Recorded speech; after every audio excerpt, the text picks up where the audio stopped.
Que é importante ler a sinopse. O Dr. Jorge falou há um bocado do pão filosófico. Eu tive essa ideia, é a famosa expressão, nem só o pão vive o homem.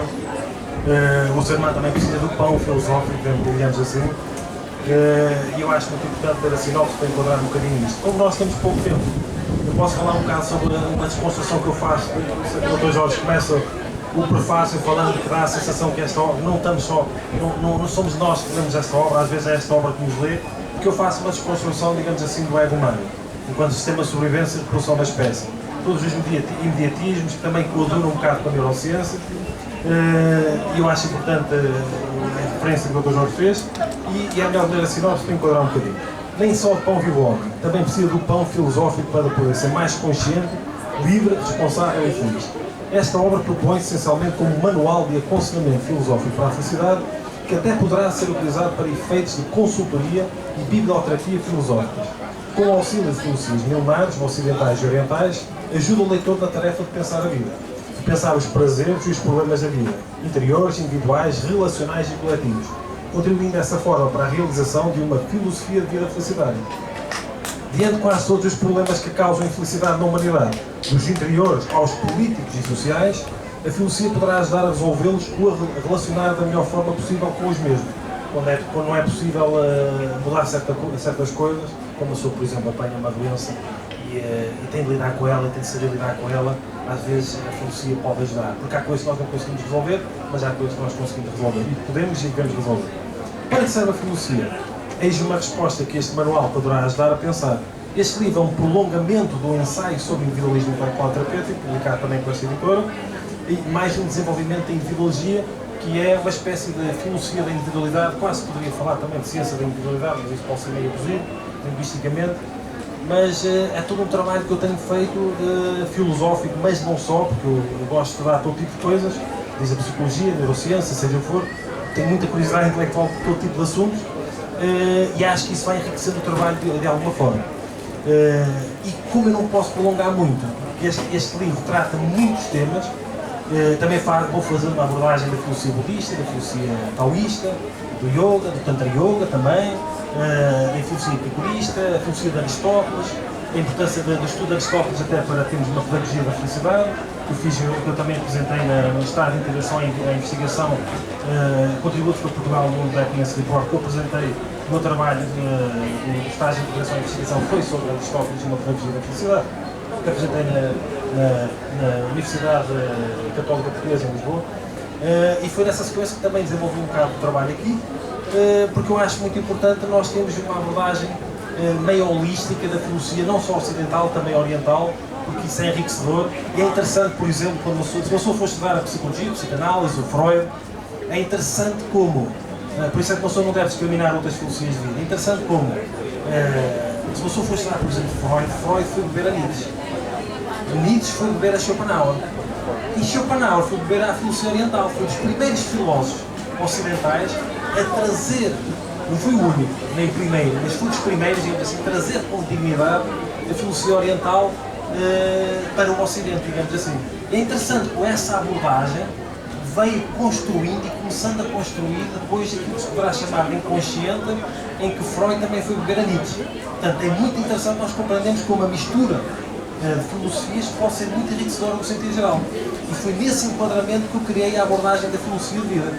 E enquadramento em que nós podemos ter uma filosofia de vida consciente também, podemos seguir ou adotar uma filosofia de vida já conhecida, como a aristotélica, a epicurista, a estoica. No ténis fala-se muito sobre ser estoico, é importante ser estoico, às vezes quando uma pessoa falha, manter a integridade, aquela atitude mental de continuar a jogar da melhor maneira possível. Portanto, pode ser utilizado no desporto, e é muito utilizado no desporto, mas é interessante como nós podemos adotar uma filosofia de vida de forma consciente, porque assumimos que ela é muito interessante e felicitária, digamos assim, para determinados enquadramentos da nossa vida, mas como também podemos adotar, mesmo de forma indireta e inconsciente, aquilo que eu chamo uma filosofia de vida inconsciente, uma filosofia de vida que pode ser implícita, eu faço a distinção de filosofia de vida implícita e filosofia de vida explícita, uma filosofia de vida inconsciente ou consciente, uma filosofia de vida irracional ou uma filosofia de vida racional no sentido de racionalizar. Porque nós podemos ter uma filosofia de vida, às vezes na sequência, no seguimento, na incorporação na imitação, com aquele efeito mimético que uma pessoa possa ter com as pessoas que estão à nossa volta, com a sociedade onde nós nascemos. Nós, ocidentais, nascemos aqui. Se tivéssemos nascido do outro lado do mundo, teríamos uma abordagem, uma influência muito diferente, e às vezes essa influência é inconsciente, nós não percebemos isso. E às vezes a filosofia de vida que nós criamos, que poderá ser infelicitária, foi recebida, foi incorporada, foi imitada, foi uma formação, às vezes chama de formatação, sociocultural inconsciente, às vezes, e que nos conduz à infelicidade. Nós às vezes não sabemos porquê. Por isso é que isto é uma abordagem diferente da psicologia. Não trata a questão dos traumas diretamente. Isso, apesar de estudar essas coisas e adorar compreender como funciona a mente humana. Eu trato mais a questão de, vamos lá ver que filosofia de vida que a pessoa poderá ter, que filosofias de vida que existem e que filosofias de vida que uma pessoa pode assumir como felicitárias, em alguns enquadramentos, que elas completam-se. Se uma pessoa for estudar todas as filosofias de vida que poderá considerar felicitárias, isso poderá ajudar. Às vezes, numa determinada área da vida dá mais jeito a filosofia estoica, se calhar noutra área da vida dá mais jeito a filosofia epicurista, por exemplo.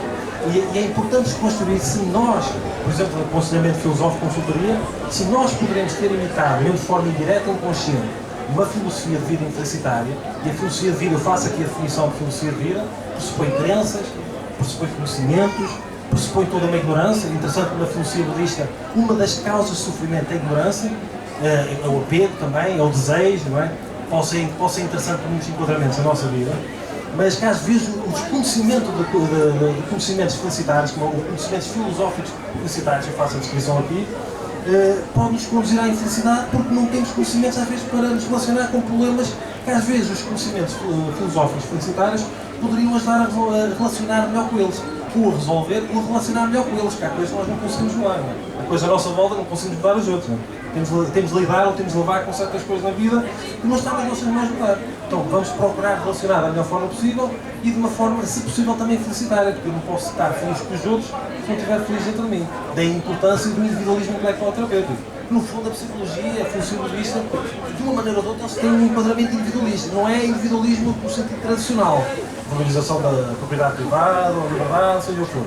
É individualismo no sentido de eu preciso olhar para dentro, preciso às vezes descobrir aquilo que eu às vezes não gosto de ver nos outros e eu posso também fazer, e nesse processo de interiorização, responsabilizar-me pelas consequências das minhas escolhas e tornar uma pessoa melhor, melhor para mim, melhor para os outros, melhor no sentido geral e, se possível, mais feliz.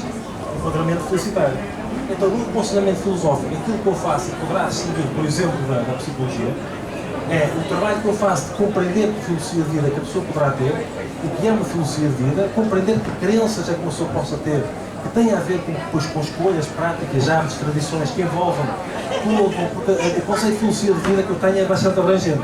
Ele pode ser inconsciente, ele pode ser implícito. Eu posso fazer escolhas todos os dias, movidas por uma filosofia de vida que não foi explícita, que não foi racionalizada, que eu nem sequer procurei compreender ou desconstruir, identificar se há congruências entre aquilo que eu acredito e aquilo que eu faço, ou aquilo que eu acho que os outros devem fazer e aquilo que eu de facto faço. Eu só posso reparar se há congruência de um processo para dentro, e esse processo é individualista, não no sentido tradicional. Não podemos falar num individualismo fechado sobre si mesmo. Vamos a falar numa abordagem que eu vou tentar tornar melhor, para ser melhor para os outros também, para ser melhor dentro de mim. Então eu faço uma desconstrução da filosofia de vida de uma pessoa, tento mostrar ou desconstruir a ver se a pessoa tem ali enquadramentos, se há falta de crenças felicitárias, se há oriente para conhecimentos filosóficos felicitários, tento dar a conhecer filosofias de vida mais felicitárias. A pessoa pode tomar como felicitárias.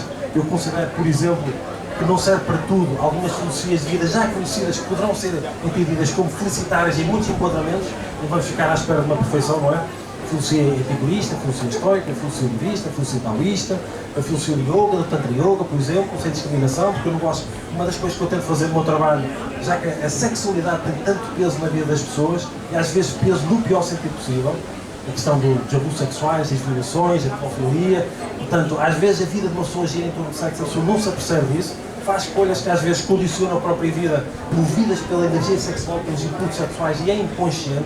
Às vezes a pessoa endivida-se para comprar um carro, não tem dinheiro para sustentar, vive toda uma vida de farsa, de fachada, de aparência, compra um carro para exibir, tudo a pessoa faz, às vezes endivida-se e não imagina que a sua sexualidade está por trás. E às vezes esse endividamento causa infelicidade. A pessoa às vezes não tem dinheiro para fazer outras coisas, para ir passear. Então essa desconstrução da sexualidade poderá ser inconsciente, porque sexualidade não é só ato sexual, temos de ganhar consciência disso. aquele conceito que eu falo pode ser um bocado estranho na cabeça das pessoas, porque é o conceito de dança do acasalamento humano, que é toda a competição sexual, a busca de exibição de beleza e de poder e de destaque entre os próprios pares. Isto é muito comum e é muito inconsciente, mas isso influencia a filosofia de vida. Portanto, nós precisamos ganhar consciência também dessas coisas. Portanto, quando eu faço uma desconstrução da filosofia de vida, do que é a filosofia de vida, que poderá ser a filosofia de vida de uma pessoa, eu tenho de dar a conhecer como funciona o ego. Porque nós às vezes não somos assim tão diferentes dos outros animais como poderemos imaginar. Nós às vezes temos comportamentos bárbaros, básicos, primários, primitivos, competimos com as outras pessoas de forma decadente, às vezes não compreendemos que são frustrações, satisfações, às vezes afetivas e sexuais, comparações, competições de todos os tipos. Agora com as redes sociais, com a inteligência artificial, com a manipulação das imagens, há uma constante comparação que as pessoas têm, a busca de um corpo perfeito, entre aspas. Às vezes também conheço casos de pessoas que se endividam também, mais um caso, para mudar o corpo. Às vezes são menores de idade e estão em constante comparação com outras pessoas.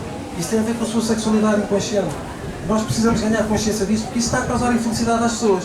E a partir do momento em que alguma coisa, de alguma forma, este clube, é o meu trabalho, causa sofrimento e infelicidade às pessoas, eu tento fazer um trabalho, desenvolver um trabalho em cima disso e, neste caso, como sou filósofo, um trabalho filosófico acerca disso. Eu tenho de enquadrar na questão da filosofia de vida. Portanto, são muitos os temas que eu poderia falar aqui, não é? A obra tem muitos capítulos, eu tento fazer capítulos curtos, mas que eles estão interligados, também não ser muito fatigante uma pessoa quando está a ler. Portanto, sugiro a leitura. Acredito que esta obra possa ter coisas que as pessoas, se calhar, nunca ouviram falar. Todo um trabalho filosófico, de criação filosófica que eu tenho feito ao longo de anos, digamos assim.